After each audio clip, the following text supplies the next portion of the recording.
Welcome to the front office edition of the Giants Huddle podcast, brought to you by City College of New York. Doing remarkable things. Learn more at ccny.cuny.edu. We're joined by Giants Offensive Coordinator Mike Kafka. And Mike, busy offseason for you as you settle into year number 2 with the New York Football Giants. Just talk about this year compared to last year and how much smoother things have gone. Yeah, absolutely. I think anytime you kind of integrate a new staff, a new offense, and you're working through those things, just working through the problems and working through the solutions and getting on the same page from a communication standpoint, that's always the challenge. So I think going into year 2, things are a lot more smooth.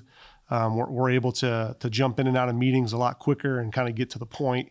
And we know where the bones are buried on certain things already and can anticipate what's coming ahead. Let's talk about Darren Waller, big acquisition.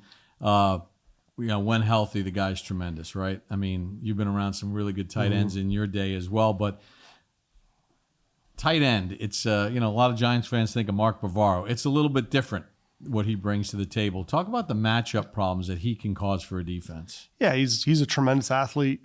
He makes you defend really all the depth of the field and width of the field. He can get over the second level and work second level defenders. He can get into the third level because he has tremendous athletic ability and speed.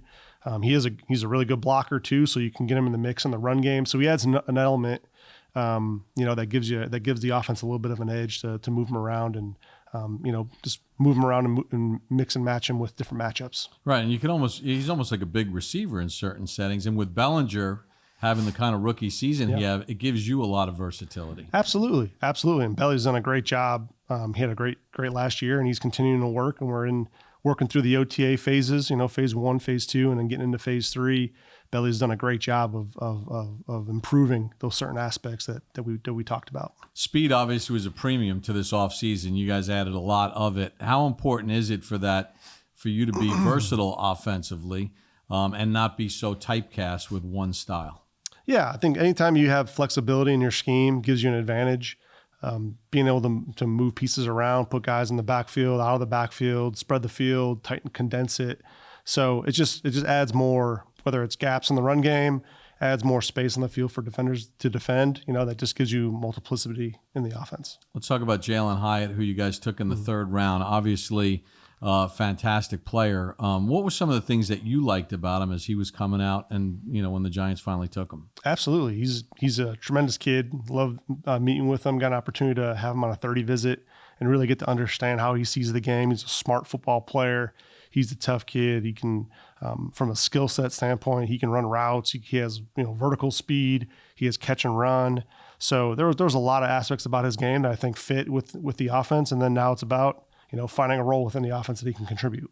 Obviously, every play starts with the snap of the football, and you guys drafted John Michael Schmitz in the second round out of the University of Minnesota. From an offensive coordinator standpoint, communication, picking up everything. What are some of the things that you work with him this part of the year to get him up to speed and ready for camp? Absolutely. One of the first things we do is go through all the calls. Like where does the call start? All right, how do you get everyone going kind of in the right direction, and where do his eyes go? If his eyes are in the right spot, that's going to typically put everything else in the right spot. So, going through the basics, footwork, fundamentals, technique, where his eyes should be, who the call is, and then working from there with the particular schemes. And having Daniel Jones' second year in your system, I would assume makes that transition a little bit easier. Absolutely. And DJ's done a great job handling all of it. And we're continuing to throw more stuff and build on what we did last year within the offense, continue to try and test out new schemes and see things just a little bit different way and continue to be creative. And Daniel's doing a great job handling it. Last year, you guys were able to find production and scheme a lot of things and come up with ways to get guys open. Is that the fun part of the job each week, is looking at an opposing defense and saying, okay, here's what we think might work, and it's different than what we've done maybe the previous 4 weeks? Yeah, absolutely. That's the fun part of coaching, is kind of finding that mismatch or that little bit of an edge from an offensive standpoint that you can utilize to help you be successful. Yeah, and when you have added weapons, it creates more diversion, doesn't it? Absolutely. And you have more opportunities to present different looks that's, potentially difficult for the defense, but easy for the offense. Running the football is obviously also very important. And last year when you guys were able to stay balanced, it really paid dividends for you throughout the course of the season. That commitment to the run game. Just talk a little bit about that and the things that you work on to improve it. Yeah, I think the commitment to the run game, the pass game, all those things are really on a week-by-week basis.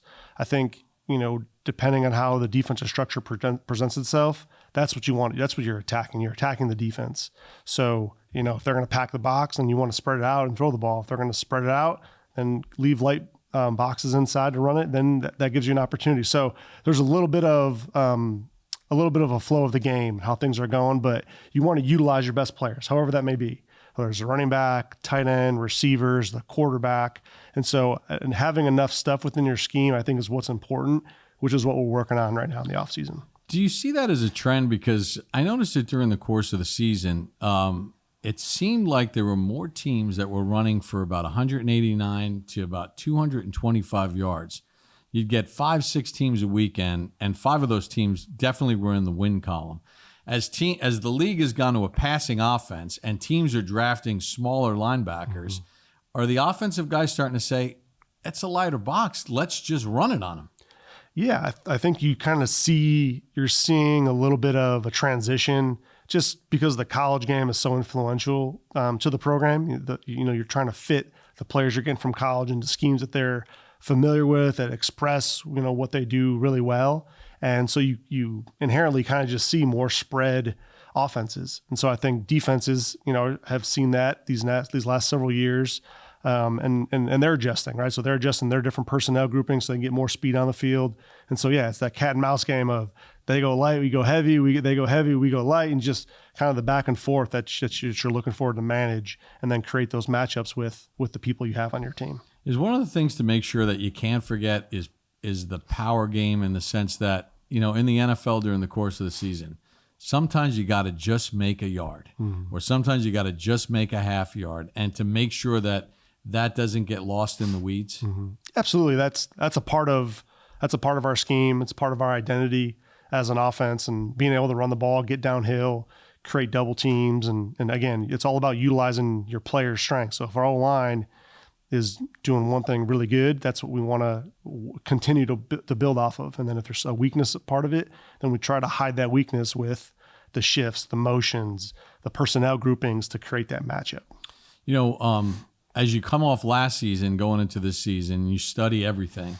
Was there one area, or I'm sure there were a couple areas that you would share with the audience that you said, hey, here's an area where we just need to get better at this year? Yeah. I think we need to start faster. I think, for us as an offense, that's probably one thing that we're emphasizing, is just fast start.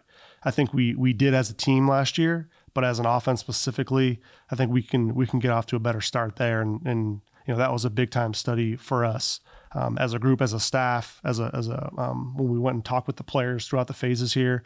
That's been a huge emphasis. Great stuff. Coach, we appreciate a couple minutes. Awesome. Thank you. Mike Kafka, Giants offensive coordinator, the front office edition of the Giants Huddle podcast, brought to you by the City College of New York, doing remarkable things. Learn more at ccny.cuny.edu.